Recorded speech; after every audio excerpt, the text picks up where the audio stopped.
Vaccines రావడం వల్ల చాలా ఇన్ఫెక్షన్స్ డిసీజెస్ నుంచి పిల్లలు సర్వైవ్ అవ్వగలుగుతున్నారు. కానీ పేరెంట్స్ లో చాలా అపోహలు ఉన్నాయి. ఆటిజం వస్తుందన్నా కావచ్చు, ఇవి అనవసరం, ఊరికే మనీ కోసం చేస్తున్నారన్నా కావచ్చు, లేదా ల్యాక్ ఆఫ్ ఎడ్యుకేషన్ వల్ల కూడా కావచ్చు. ఈ డిస్బిలీఫ్స్ అన్ని చేపట్టడానికి ఒక చిన్న ఎక్స్పెరిమెంట్ చేద్దాం. ఇక్కడ 2 cohorts తీసుకున్నాము. ఒకరు కంప్లీట్లీ వ్యాక్సినేటెడ్, ఇంకొకరు completely non vaccinated. Let's see how it works. Polio, diphtheria, tetanus, pertussis, pneumonia, rotavirus, measles,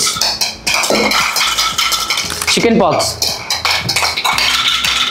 చూసారుగా పేరెంట్స్, వ్యాక్సిన్ వేసుకున్న పిల్లల్లో చాలా మంది సర్వైవ్ కాగలిగారు. బట్ వ్యాక్సిన్ వేయని వాళ్ళల్లో don't leave your children's health to fate. Vaccinate your children. Thank you.